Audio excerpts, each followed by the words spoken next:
Mr. Speaker, your leaders. Today is a sad day, indeed very sad day for our country, Mr. Speaker. Mr. Speaker, it is for sure that this was not the expectations of the Kenyan people today. They expected an indictment because, Mr. Speaker, what happened in this country by supplying fake fertilizer to the public, to Kenyans, Mr. Speaker, is a very grievous matter, Mr. Speaker.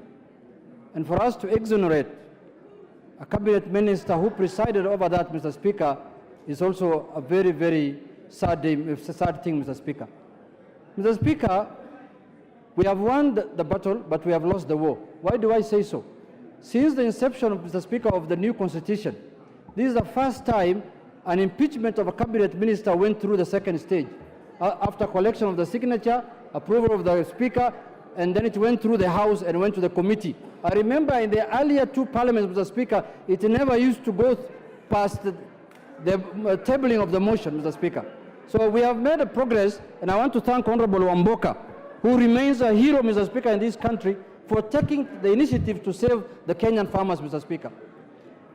If you watched, because the proceedings were live on TV, Mr. Speaker, what Honorable Linturi was talking about, instead of telling Kenyans how fake fertilizers found itself in the market, he talked about the famous episode, the soap opera of his love gone bad, Mr. Speaker, with the Honorable Keitani. Mr. Speaker, if we continue like this, then in the national holidays, when people are given honors, Mr. Speaker, we should add corruption as one of the honors that is awarded, Mr. Speaker. Corruption should now become a badge of honor in this country, Mr. Speaker. How can this House preside over a committee report that has turned the wheel of 49 members upside down, Mr. Speaker? And they know very well the mood of the House was that they want the minister impeached. Now, it is now the responsibility of the appointing authority to sack that minister as early as this afternoon, Mr. Speaker. Lastly, Mr. Speaker, if we were in mature democracy, this cabinet secretary will have resigned long time ago, Mr. Speaker. He will not have been in office by now. He should have left the office, and because he has no moral authority to serve Kenyans anymore, Mr. Speaker. Mr. Speaker, this parliament cannot be used as a rubber stamp, the way I see it happening today.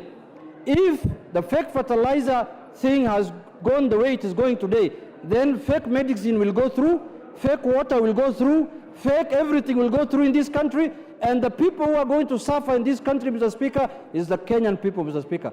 If we were elected, and this is not what the Suna East people today expected, Mr. Speaker, when I saw the constitution of the committee that was done by the majority leader, Ichungwa,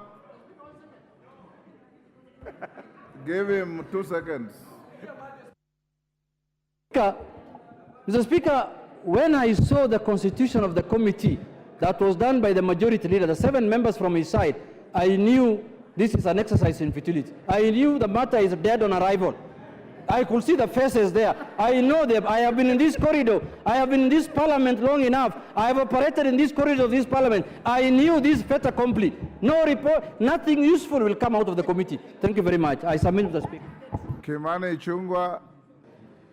Thank you, Honorable Speaker. And I hear what the leader of the minority whip is saying.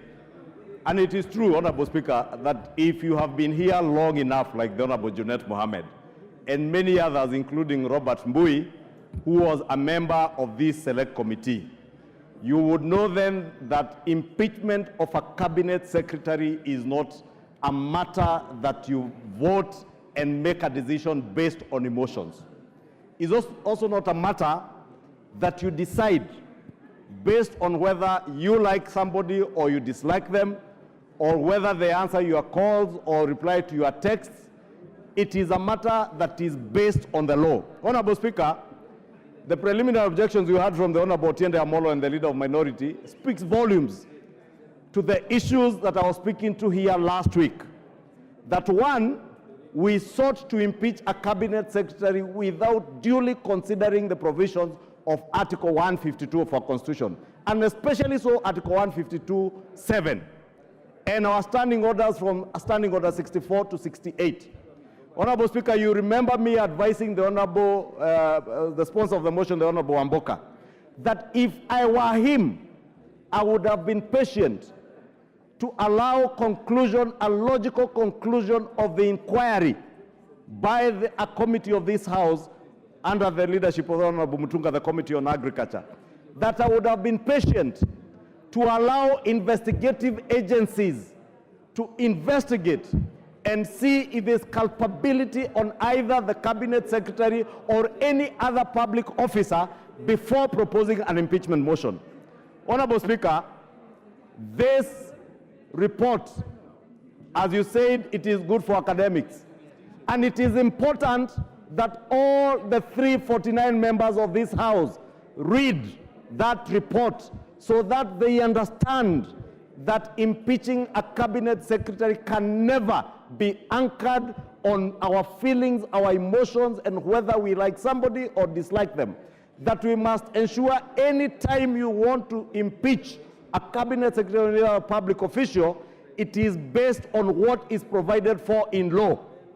Was there particularity in the allegations in that motion? I submitted here, Honorable Speaker, last week, that the motion was laden with generalities and newspaper articles, and therefore would never have passed the test of time if you subjected it to the provisions of the Constitution, our own standing orders, and indeed precedents that has been set by courts of law. And I pointed out the famous Wambora cases, because Governor Wambora, Honorable Speaker, you remember, is one of the public officers that were impeached more than any other public officer. And therefore, I want to urge members, Honorable Speaker, that this becomes a lesson to learn for us as a House. If we propose motions to impeach Cabinet Secretaries for the sake of it, we will make this House extremely impotent. We will become impotent because we are acting at the whim of the moment. We are not patient to get substantive issues that can truly impeach a Cabinet Secretary. I look forward to a day, Honorable Speaker,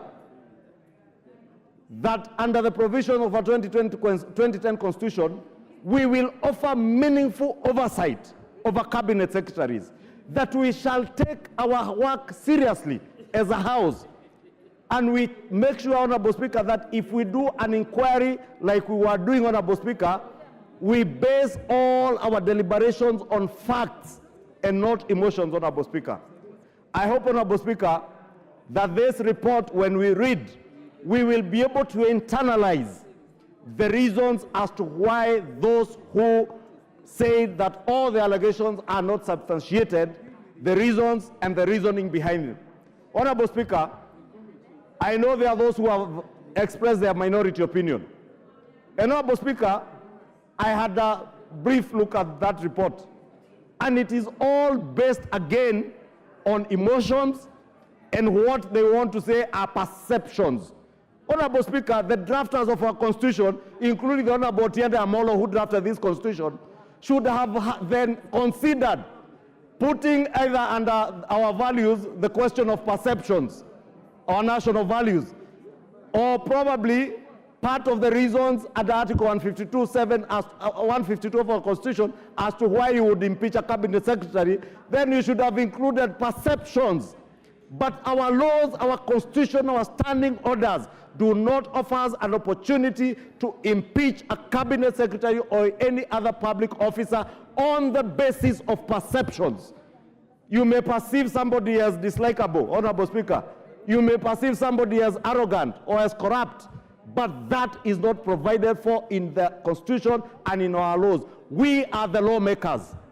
We are the first people who should be the first defenders. Thank you, Honorable Speaker. I was saying, Honorable Speaker, we swear by the Bible and the Holy Quran when we take oath of office to defend the Constitution and the laws of this Republic, Honorable Speaker. We must always be at the forefront to defend the Constitution and the laws of our country, Honorable Speaker. So that tomorrow, Honorable Speaker, if the Honorable Junet Mohamed gets the opportunity to serve as a Cabinet Secretary, I will not seek to impeach him on the basis of my perceptions that are not objective at all. That I will seek to impeach the Honorable Junet on the basis of his performance and that which is provided for under our Constitution. Honorable Speaker, it is easy to speak to the gallery, to speak to the media, Honorable Speaker, because the media are saying this and that. I have seen lawyers saying that members of parliament, if the 11, somebody tweeted that the 11 members times 5 million shillings is the basis on which this motion will be decided, Honorable Speaker. And it's a very senior counsel in this country, Honorable Speaker. It is shameful and unfortunate, Honorable Speaker, that a lawyer, an advocate of the High Court, a senior counsel would be speaking to issues, Honorable Speaker, that any Kenyan who was watching the deliberations of this committee under the full glare of the public, of the media, Honorable Speaker, there was nothing that could be substantiated. The Honorable Wamboka could not substantiate anything, Honorable Speaker. And therefore, as I commend the Honorable Wamboka for his fortitude and temerity even to be able to push through a motion he knew was dead on arrival, since he could not substantiate, it was based on newspaper cuttings and all the other rumors you hear in town, Honorable Speaker. At least he had the fortitude to push it on to the end. Honorable Wamboka, please next time I would urge you, let us stick to what is provided for by our standing orders, our own laws, and the Constitution of the Republic. If we do that, Honorable Speaker, this House and indeed Parliament will have teeth to bite.